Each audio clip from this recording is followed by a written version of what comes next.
Hello everyone, Assalamualaikum warahmatullahi wabarakatuh. Good afternoon.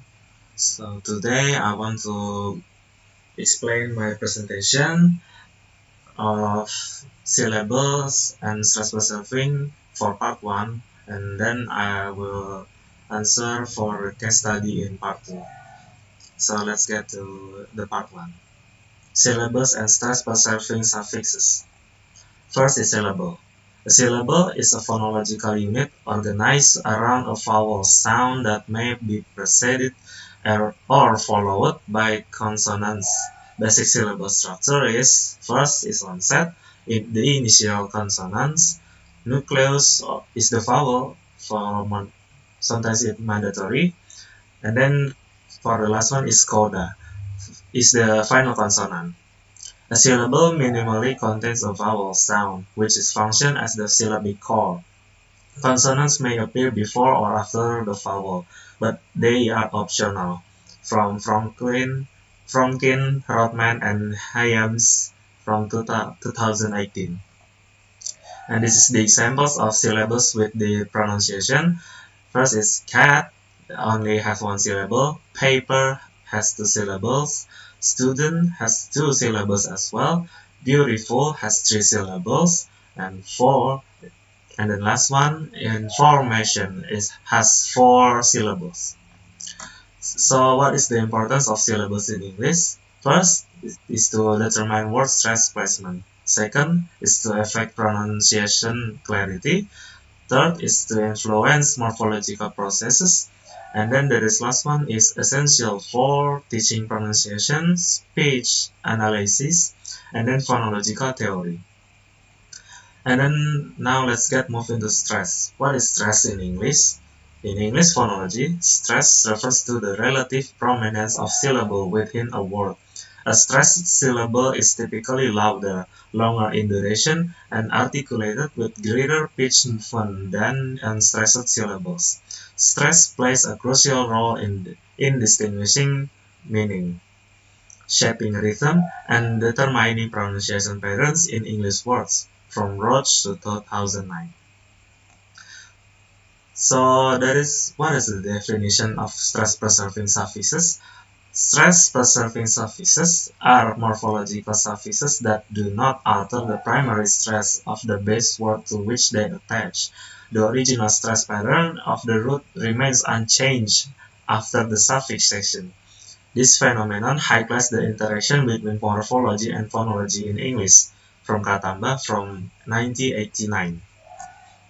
So this is the common stress-preserving suffixes in English, and also the examples. The following suffixes are widely recognized as preserving or neutral suffixes in English morphology. First is happy into happiness. It's still in the first syllables. Careful to carefully. Hope to hopeful. Use to useful. Use to useless. Govern to government. So what is the importance in phonological analysis? Understanding syllables and stress-preserving suffixes helps language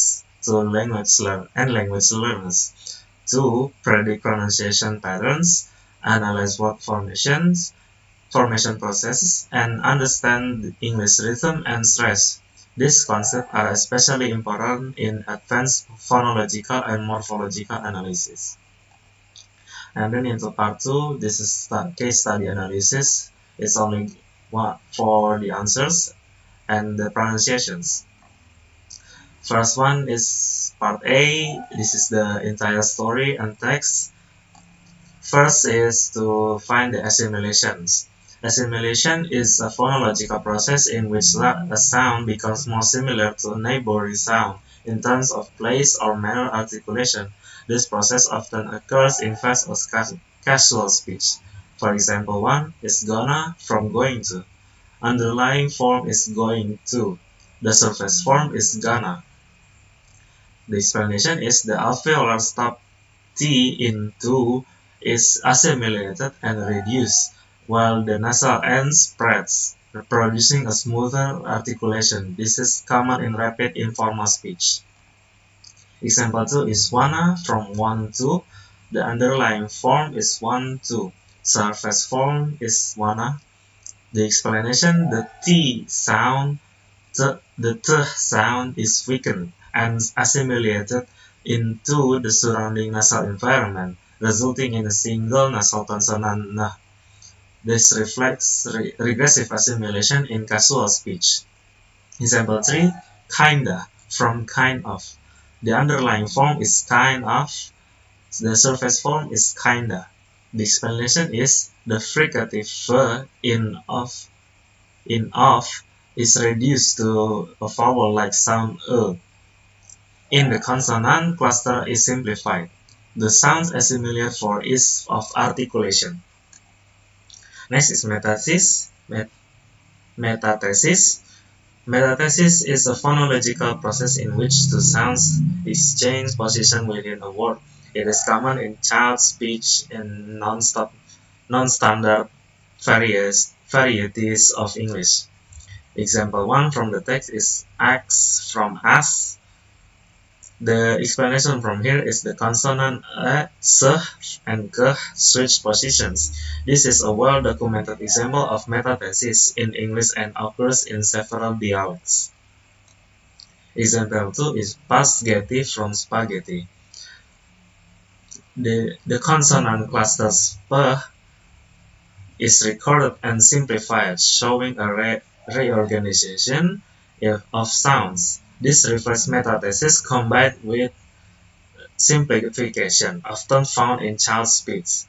Example 3, ask as a habitual form. This is spoken repeatedly by Markov from the text earlier. Explanation, although it is the same word, it represents a stable metathesized from in the speaker's phonological system. Linguistically, recurring use still counts as a metathesis pattern rather than one-time error. And the last one is epithesis. Epithesis, also epenthesis, also called epithesis in some descriptions, refers to the insertion of an additional sound to make pronunciation easier, especially in unfamiliar or complex word structures. Example 1 is film from film. A vowel e is inserted between l and m to break up the difficult consonant cluster. This is common in dialectal pronunciation. Second example is animal from animal. The added vowel sound makes the word easier to pronounce and reflects phonological influence from non-standard or playful imitation from the text. Example 3 is spaghetti for spaghetti. In addition to metathesis, the insertion of an extra consonant sound G or J, G, functions as epenthesis, showing that a single word can involve multiple phonological processes. And then the last one is grandma for grandma. Although primarily an example of consonant deletion, the simplified structure reflects a tendency toward easier articulation, often discussed alongside epenthetic process in child speech analysis. And then part B is phonetic transcription. So I'm here to only read the following 20 words aloud using correct IPA pronunciation. First is comfortable, probable, accommodate, massive, governor, texture, athlete, experience, gladiator, happening, generation, moderate, surface, intensity, category, intricate, department, gratitude, ethical, and spontaneous. The part C is also study case, and this is the entire text of a story. In here, we're going to to see the stress in from the text. First, I want to talk about the stress preserving suffixes.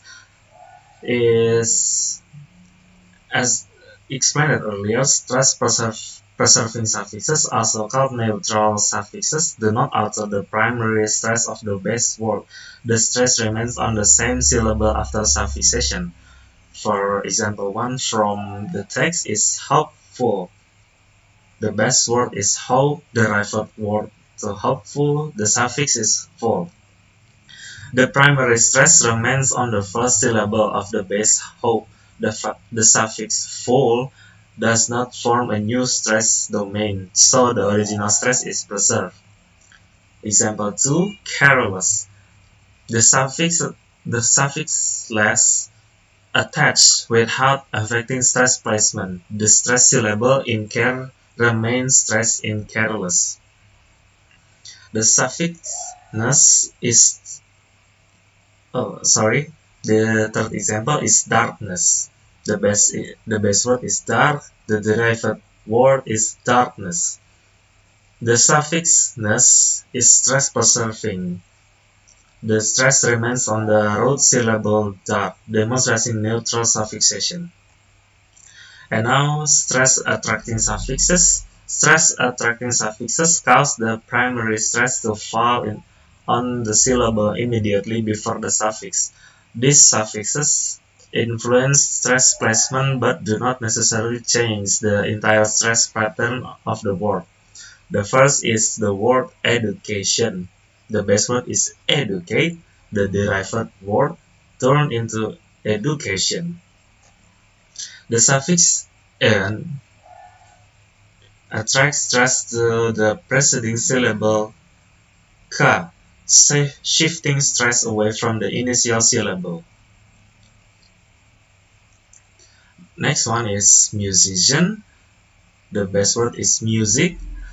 The derived word is musician. Musician. Just like that.